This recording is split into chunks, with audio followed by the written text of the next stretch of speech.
பெரிய அரண்மனை. அந்த அரண்மனையில் கணவனும் மனைவியும் வாழ்ந்து கொண்டிருந்தார்கள்.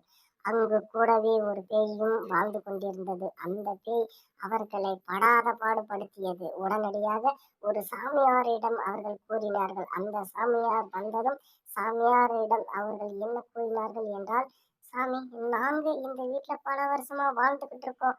ஆனா இந்த பேயும் எங்க கூடயே படாத பாடுங்க படுத்துது. வீட்ல வந்து பாத்தீங்கன்னா எங்கள பயங்கரமா அச்சுறுத்துது. ஆனா எங்கள மட்டும் எதுவும் செய்யறதில்ல. நீங்க இத ஓட்டி விடணும். பயங்கர மேஜிக் எல்லாம் இந்த பேய் காட்டுது. ஸோ நீங்க இத எங்ககிட்ட இருந்து விரட்டி விட்டே ஆகணும்" அப்படின்னு சொன்ன உடனே அந்த பேய் பக்கம் வந்து அந்த சாமியாரையே பயம்படுத்துச்சாம். அதாவது அது எப்படி பயன்படுத்துச்சுன்னா, அந்த சாமியார மேல அப்படியே அலேக்கா தூக்கி அதுக்கு தெரிஞ்ச வித்தையெல்லாம் காட்டின உடனடியா கணவனும் மனைவியும், "சாமி, நீங்களே பார்த்தீங்களா, உங்களவே இது என்ன பயம்படுத்துது" அப்படின்னு.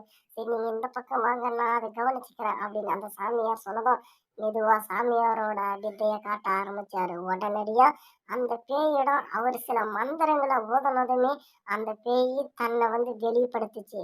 ஸோ மெதுவா "வரையா, மாட்டியா" அப்படின்னு அந்த சாமியார் பயங்கர மந்திரங்கள ஓதுனாரு.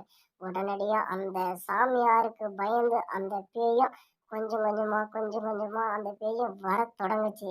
ஸோ கொஞ்சமா வந்த பேய்கிட்ட சில மந்திரங்களால அத அவரோட கட்டுப்பாட்டுக்குள்ள மேல அப்படியே கொண்டு போனாரு. "நீ இனிமே இந்த பங்களாக்குள்ள வரக்கூடாது" அப்படின்னு. பேயோட கோபத்த குறைக்கிறதுக்கும், ஆத்மாவ சாந்திப்படுத்துறதுக்கும் இன்னும் சில மந்திரங்கள ஓதினாரு.